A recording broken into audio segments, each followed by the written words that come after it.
lei garante a igualdade, mas também o tratamento desigual na medida das desigualdades. Parece contraditório, mas é isso que assegura, por exemplo, que as pessoas que têm algum tipo de necessidade especial tenham um tratamento diferenciado. No programa Artigo 5º de hoje, vamos falar sobre como isso acontece no transporte coletivo. O artigo 5º garante que todos são iguais perante a lei sem distinção de qualquer natureza e determina que homens e mulheres têm os mesmos direitos e obrigações de acordo com a Constituição Federal. Aqui no estúdio da TV Justiça, eu recebo Samuel Barbosa dos Santos, advogado do DF-Trans, Transporte Urbano do Distrito Federal, e Isley Dutra, especialista em regulação e direito administrativo, com a missão de explicar para nós como este tratamento diferenciado é dado no transporte coletivo. Antes de começar a nossa discussão aqui, gostaria de agradecer a presença de vocês. Doutor Samuel, vamos começar explicando o que diz a lei. Quem é que tem direito a assento preferencial? Quem tem direito a assento especial são pessoas que têm alguma dificuldade de locomoção objetiva. Imagina um idoso, a gestante, pessoa com deficiência, uma deficiência de locomoção. Muitas pessoas têm deficiência, mas não é deficiência de locomoção, então essas pessoas não têm direito a assento especial. Pois é, doutora Isley, se, por exemplo, a pessoa ela tem alguma necessidade especial, como alguém que está em tratamento de câncer, por exemplo, ou uma gestante em início de gravidez, como é que ela pode comprovar a necessidade? A comprovação ela é feita por meio de um laudo médico, enfim, mas como o doutor Samuel bem colocou, o direito ele é assegurado àquele passageiro, àquele usuário que tem uma dificuldade de locomoção ou uma mobilidade reduzida. Não simplesmente o fato, imagine uma gestante no seu primeiro mês de gestação, ela vai ter direito ao atendimento prioritário em banco, em filas, em órgãos, porque a lei lhe assegura. Mas não quer dizer necessariamente que ela tem uma dificuldade de locomoção, porque aquele estado de gravidez ainda está muito inicial e lhe permite ter a mesma mobilidade como se não estivesse, né? Imagine só essa situação da gestante no início da gravidez. Você pega uma pessoa com 300 quilos, por exemplo, e alguém no início da gravidez. Quem tem maior dificuldade de mobilidade? Uma pessoa que lhe falte uma perna. Entendeu? Então, essas situações é que tem que ser sopesadas. Obviamente, você tem idosos que não têm dificuldade de locomoção. Tem pessoas com 80 anos que estão muito bem. E tem pessoas com 60 que não estão bem. Então, isso tudo tem que ser sopesado para que se garanta esse direito à mobilidade, por assim dizer. E para quem realmente precisa, né? Para quem realmente precisa. E o desrespeito aos assentos preferenciais tem virado caso de polícia em algumas cidades brasileiras. Ao pedir um lugar a que tem direito, muitas pessoas são xingadas e até mesmo agredidas fisicamente. E é bom ressaltar que a reserva de assentos é uma determinação legal. A garantia vale para todo o país. Uma lei federal do ano 2000 determina que o transporte público deve reservar assentos preferenciais sob pena de multa. E é fácil saber quais são essas cadeiras. Além de ter placa ou adesivo de identificação, geralmente elas são de cor diferente para chamar ainda mais a atenção do usuário. Mas nem isto é suficiente para impedir o desrespeito. Tem muitos que faz de conta que está dormindo e não levanta do lugar. Eu acho errado. Eu sou carteirinha e eu sou acostumada a viajar em pé. Né? Eles não dão a cadeira, eles não tem briga, confusão. Tem pessoa, um dia desse teve um caso de um senhor que ele foi espancado, né? Por causa disso. A briga aconteceu dentro de um ônibus no Distrito Federal. Um idoso foi xingado e agredido pela mãe de um adolescente depois de pedir que o jovem cedesse o assento preferencial para ele se sentar. Histórias assim se repetem pelo país. Esta foi registrada por um passageiro de um ônibus em Goiânia e o que começou como um bate-boca acabou em agressão física.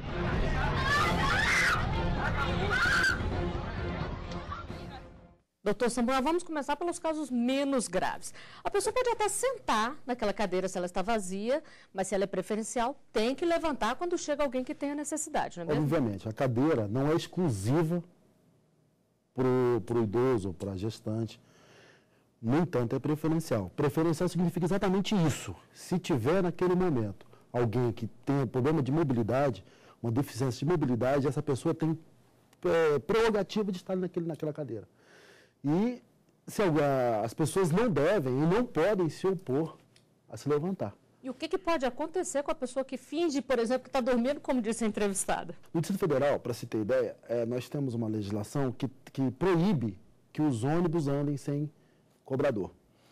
E essa lei declara no sentido de dizer o seguinte, que ainda que não haja necessidade de receber dinheiro no ônibus, é necessário que tenha um monitor, que é exatamente para essas situações.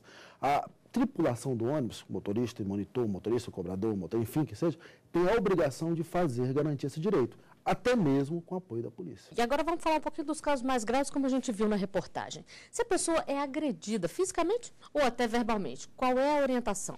Aí você já cai no âmbito do Estatuto do Idoso. Você agredir uma lesão corporal, ou humilhar, destratar o idoso. O Estatuto do Idoso prevê uma pena que vai de 1 a 6 anos, salvo engano, de reclusão. Se for um PNE ou um portador de necessidade especial, alguma outra pessoa, você está sujeito ao Código Penal, uma lesão corporal, enfim. Existe uma legislação que pode ser aplicável para se buscar essa punição contra o agressor. E qual é a orientação para a pessoa que foi vítima dessa agressão? Ela deve procurar uma delegacia de polícia, por exemplo? Fazer a ocorrência na delegacia de polícia, registrar a sua ocorrência, colher testemunhas, o máximo de testemunhas possível, anotar o número do carro, placa, onde isso ocorreu, quem era o motorista, quem era o funcionário, data e hora, colher o máximo de informações para serem inseridas nesse boletim de ocorrência para poder viabilizar a apuração do crime por parte da autoridade policial. Doutor Samuel, e no caso de uma agressão física, a empresa que é dona do coletivo, ela tem que dar algum tipo de amparo à vítima? Por força do artigo 37 da Constituição Federal, sim. Ela tem a responsabilidade objetiva, né? Qualquer dano que ocorra dentro do veículo, o usuário tem direito a ser, inclusive, indenizado. Bom, nós temos uma pergunta feita nas ruas para ser respondida aqui no estúdio. Vamos conferir. Existe uma fiscalização para os assentos preferenciais dentro do transporte público ou cada pessoa tem que ter a consciência de que o lugar é especial? Doutor Samuel, como é que funciona? Tem fiscalização ou não? Não, não tem. Até porque, imagine que nós tenhamos aí 3.000 ônibus rodando no Distrito Federal. Imagine no país inteiro. Isso é impossível. A fiscalização há de ser exercida obrigatoriamente pelos prepostos, pelos empregados das empresas. A empresa é obrigada a garantir que esse direito e essa prerrogativa seja usufruída. Doutor Isley, o doutor Samuel já falou aqui que os motoristas, os cobradores são orientados a agir nesses casos.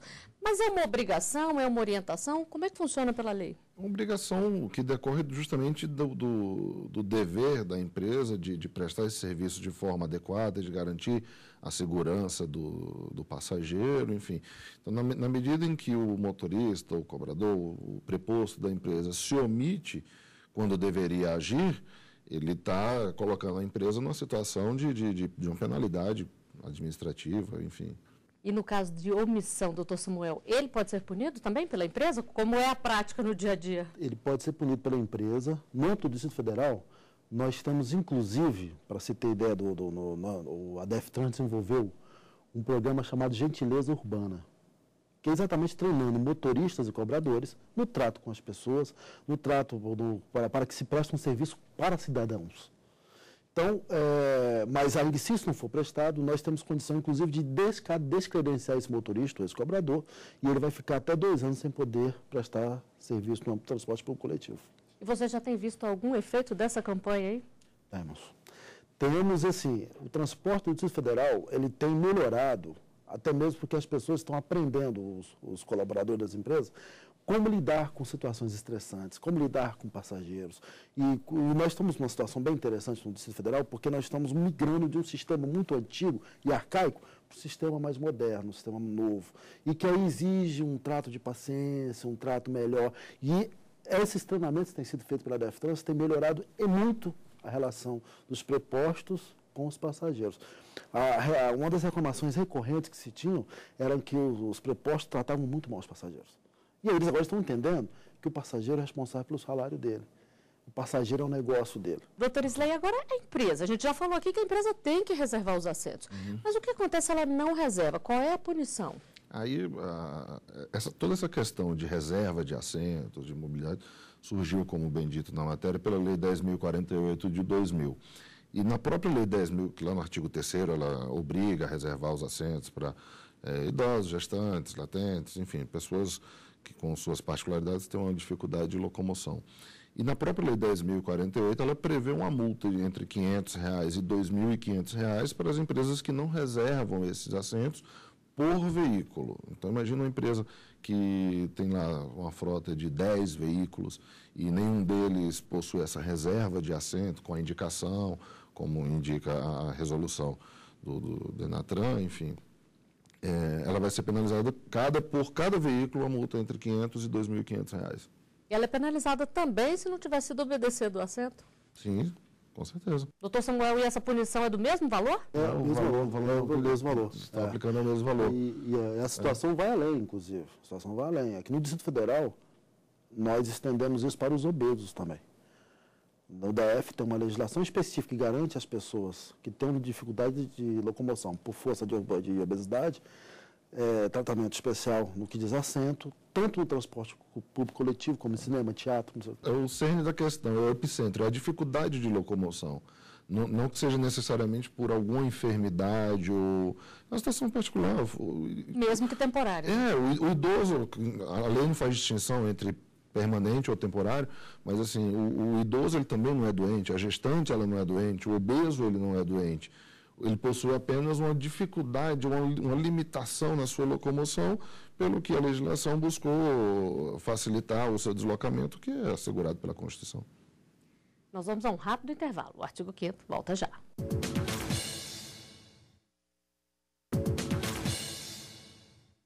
Estamos de volta com o artigo 5º. Aqui comigo, do estúdio da TV Justiça, Isley Dutra, especialista em regulação e direito administrativo, e Samuel Barbosa dos Santos, advogado do DF Trans. A gente conversa sobre o tratamento diferenciado no transporte público. E o Estatuto do Idoso avançou em algumas conquistas. Além dos assentos preferenciais, quem tem mais de 65 anos pode andar no transporte público sem pagar passagem.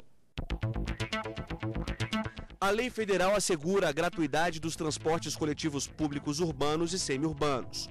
Para isto, basta que o idoso apresente qualquer documento pessoal que prove a idade. Doutor Samuel, nesses casos não é preciso fazer nenhum tipo de cadastro, nem ter renda mínima, é só apresentar o documento? Basta que apresente o documento. Só que no DF nós desenvolvemos um programa novo, chamado Cartão Sênior. Por quê? Porque muitas vezes o idoso ficava limitado a ficar lá na frente por conta para não ultrapassar a catraca. E com o cartão sênior ele bilheta e passa e senta onde ele quiser. Tanto faz ele ter cartão ou com a própria identidade ele é transportado gratuitamente, sem qualquer exigência de renda. E isso no país inteiro também, não precisa ter um cadastro especial ou uma renda. Sendo idoso, a regra é essa. E nos transportes semi-urbanos, porque a lei também fala dos semi-urbanos, como é que funciona nisso? A regra é a mesma, porque o semi-urbano, na realidade, é um ônibus urbano que atravessa a fronteira municipal ou até de estado. No Distrito Federal nós estamos de estado, né? Os ônibus saem do estado do Goiás, está no entorno, a 20 quilômetros da capital, mas são ônibus urbanos, tão urbanos como qualquer outro, né? Então a regra é a mesma. Só vai mudar para o interestadual, porque aí você tem reserva de assento, algumas coisas dessa ordem. Então, doutor Isley, vamos explicar aqui como é que funciona no transporte interestadual. Quem é que pode pagar a passagem mais barata ou até andar de graça? No interestadual, o idoso o idoso é assegurado 2 assentos gratuitos. A partir do terceiro, se porventura aqueles 2 já estiverem sido ocupados, a partir do terceiro, o idoso faz jus a um desconto de pelo menos 50% na passagem. Crianças de colo também fazem jus à gratuidade, desde que não ocupem assento, enfim. A legislação prevê alguns casos de gratuidade para assegurar o transporte. No caso do transporte aéreo, também tem essa previsão de gratuidade ou é diferente? No transporte aéreo não tem a previsão de gratuidade. Tem a previsão de acessibilidade, facilidade no embarque, no desembarque, enfim. Aqueles que têm a dificuldade de locomoção, como a gente já vem tratando aqui, idosos, gestantes, crianças de colo, enfim. Pessoas com dificuldade de locomoção têm prioridade no embarque para que possa se acomodar antes que os demais passageiros se embarquem na aeronave. A pessoa tem que avisar com antecedência que ela tem uma necessidade especial? A empresa ela tem a obrigação de prestar essa assistência especial. O que acontece é que muitas vezes, na hora que você vai reservar o seu bilhete, que você vai comprar o seu bilhete, a empresa já disponibiliza um campo na internet para que você preste informação de que tipo de assistência você precisa para que ela possa antever e se preparar para ele receber. Muitas vezes, a assistência da qual o passageiro precisa, ela não pode ser providenciada de imediato e aí gera um efeito em cascata, porque isso deve ser providenciado, atrasa o voo, enfim. Então, se a empresa for informada com antecedência, como é possível na hora de marcar o bilhete, a empresa pode antever as necessidades e se preparar para conseguir sair no horário, evitar transtornos e até penalidades, dependendo. Facilita para todo mundo. Facilita para todo mundo. Hoje nós temos mais uma pergunta feita por um telespectador sobre gratuidade. Vamos ver. Eu gostaria de saber quem tem direito a usar o transporte público de graça. Doutor Samuel, além dos idosos, quem é que tem direito ao chamado passe livre? No DF, em todas as pessoas com deficiência, e aí pessoa com deficiência vai desde quem tem deficiência de locomoção, a doenças graves como HIV, aí tem limite de renda, a doenças como doenças cardíacas, renais, enfim, tem algumas enfermidades que a lei garante dentro do limite máximo de renda que a pessoa tenha gratuidade. E também o passe livre estudantil, que esse atinge indistintamente todo e qualquer estudante, que em qualquer curso que tenha mais de 200 horas. Agora, é importante lembrar o seguinte, nunca confundir gratuidade com reserva de assentos, são coisas diferentes. A gratuidade, inclusive, ela tem uma previsão na Lei Federal 12.587, que ela trata ela institui o Plano Nacional de Mobilidade Urbana, e ela cria os subsídios aos usuários. Então, eventualmente, e esse é um plano, é um sonho que nós temos, eventualmente, daqui a algum tempo, nós possamos ter o transporte público inteiramente de graça. É o que nós chamamos de tarifa zero. Doutor Isley, nós estamos falando aqui de gratuidade, mas mais do que isso, é importante o respeito. Muitos idosos, eles reclamam de motoristas que não param no ponto quando vê que tem um idoso esperando. O que essa pessoa pode fazer? Qual o direito dela? No caso do idoso, especificamente, essa conduta é inclusive tipificada como crime no Estatuto do Idoso por obstar o acesso ao transporte do idoso. Os demais passageiros que não possuem essa proteção legal, essa tipificação legal, devem anotar o número do carro, horário, placa, enfim, o máximo de informações possíveis e reportar à agência reguladora, no caso aqui no DF, o DF Trans, né, que a empresa vai estar sujeita a uma multa, uma penalidade por esse descumprimento aí do dever de parar. A empresa é punida, então? O motorista também? O motorista também. Chegando a informação, aí tem um processo administrativo, configurada a infração, a punição administrativa. Quer dizer que as pessoas, então, têm que ficar atentas e fazerem valer os seus direitos, né, doutor Isley? Mais do que isso, conhecer os seus direitos, pesquisar, ir atrás, se informar, né? O conhecimento ele é a chave de tudo, não adianta assegurar um direito antes que o usuário o conheça. O mais importante é sempre o conhecimento. Uma reclamação constante é a falta de veículos adaptados para cadeirantes. Vamos conferir a dúvida de um telespectador. Como a pessoa com deficiência deve fazer se o ônibus não for adaptado? O motorista deve ajudar? Doutor Samuel, como é que fica nessa situação? A gente sabe que é obrigatório para os ônibus mais novos, mas muitos ônibus mais velhos não têm a rampa ou o elevador, ou quando tem não funciona. O motorista ou o cobrador, nesse caso, eles têm que descer para ajudar? Devem ajudar. É obrigação da empresa garantir que as pessoas têm o direito a assegurar a locomoção. Então, e por isso que eu disse anteriormente, que no DF a lei determina que não esteja só o motorista dentro do veículo, que tenha também um outro tripulante. Doutor Isley, e os ônibus e o metrô, por exemplo, eles têm que ter um espaço reservado para o cadeirante? No metrô, por exemplo, ele tem algum lugar para ficar com a cadeira? A legislação ela faz referência ao transporte coletivo, ela não restringe ao ônibus. Então, quando você tem o ônibus, quando você tem os BRTs, você tem o metrô, todas as reservas de assentos, de espaço para o cadeirante devem ser respeitadas. E a gente mostrou no início do programa casos graves de desrespeito aos assentos especiais. E no dia a dia, como se sentem as pessoas que deveriam ser tratadas de forma preferencial? O que pode ser feito para garantir o respeito a elas? Acompanhe nas entrevistas. Eu tenho carteirinha, não respeito de jeito nenhum. Às vezes tem jovens sentados que são carteirinhas, né? E às vezes não, eles fingem que está dormindo, o desrespeito é muito grande. Tem vezes que tem mulher que fica com o neném que entra dentro do ônibus e o povo sai de dar o lugar, não dá. Aí tem que reclamar primeiro para depois dar o lugar. Eu sinto que as pessoas ainda não têm essa conscientização de disponibilizar aquele assento para os idosos, para os necessitados, né? Então, nós precisamos de mais educação. Acho que as pessoas têm que ser instruídas, têm que ser trabalhadas, e trabalhadas desde a escola, desde casa. Hoje em dia o brasileiro não... é difícil de aceitar uma conscientização. Você fala, mas dificilmente eles aprendem. Mas quem sabe, um dia a gente chega lá. Doutor Samuel, o que é preciso para a gente chegar lá, como disse o entrevistado? Preciso, primeiro, muita educação. Muita cordialidade, muita cortesia, muita urbanidade. Não muito tempo atrás, 20 anos ou 25 anos atrás, era comum, por exemplo, qualquer mulher que entrasse no ônibus, os homens se levantavam e davam lugar. Obviamente, esse sentimento cavalheiresco foi se perdendo no tempo. Infelizmente, então, né? Pois é, isso era necessário voltar, ser reconquistado. Porque se nós conseguirmos nos tratar bem como humanos, respeitando o espaço, o transporte vai melhorar para todo mundo. E assim, muitas vezes uma viagem que seria extremamente estressante se torna prazerosa, porque nós estamos um bom ambiente humanizado. Doutor Isley, agora além dos assentos preferenciais também tem a vaga preferencial no estacionamento. O motorista que não respeita essa vaga, que está lá reservada para idoso ou para alguma pessoa com necessidade especial, ele pode ser multado? Pode, porque aquela vaga não pertence a um estacionamento irregular. Apesar de ser uma vaga, aquela vaga é reservada para o usuário idoso, ou no caso, o usuário deficiente que tenha, né, a sua deficiência física, a sua dificuldade de locomoção. É um estacionamento tão irregular quanto estacionar em cima de um canteiro, estacionar, enfim, em qualquer lugar, tão irregular quanto. Agora, recentemente, a gente teve um protesto muito bem feito por parte dos cadeirantes que pararam as cadeiras nas vagas e disseram que era só um minutinho, como muitos motoristas costumam fazer.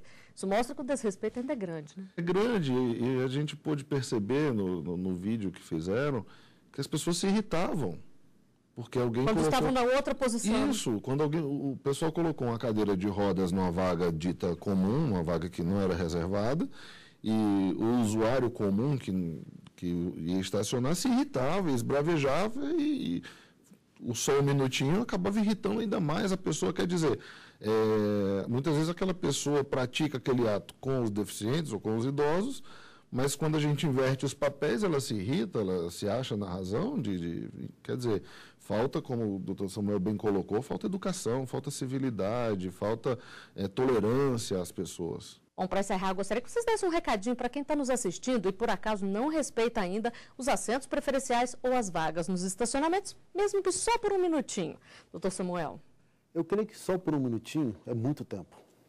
Um minutinho para um idoso, que muitas vezes, ou um portal de necessidades especiais, é um tempo que ele não está preparado para receber. Imagine alguém com 300 quilos, por exemplo, dentro de um ônibus lotado, que precisando sentar porque os joelhos não aguentam, e ficar esperando alguém acordar, que está fingindo que está dormindo. Então, assim, nós precisamos tratar as pessoas com humanidade, porque, eventualmente, a gente pode ir para aquele mesmo lugar.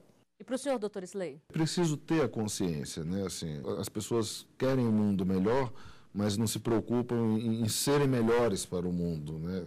Assim, o idoso, idade não é doença, a obesidade não é doença, mas são pessoas que têm menos condições do que as outras ditas normais, entre aspas, sem qualquer preconceito, de estar em pé dentro do ônibus, de fazer o seu trajeto de pé, seja por um joelho que está com algum problema, ou seja por uma dificuldade respiratória, ou por qualquer motivo, né? É preciso ter a consciência de que poderia estar naquele lugar um pai da gente, um avô da gente, uma esposa da gente grávida, enfim, alguma pessoa de nosso convívio, algum ente querido, e que nos deixaria muito felizes de que aquele espaço fosse cedido a esse ente querido. Então, façamos aos outros aquilo que gostaríamos que fossem feito aos nossos entes queridos. Até mesmo a gente, né? A gente espera ficar velho algum tempo. Né? Se Deus quiser. Bom, e com esses recadinhos, o programa Artigo 5º chega ao fim. Doutor Samuel, doutor Isley, eu agradeço muito a presença de vocês aqui conosco. E obrigada também pela sua audiência. Participe do nosso programa enviando sugestões de temas para o e-mail artigo5@stf.jus.br. A gente se vê na semana que vem. Até lá.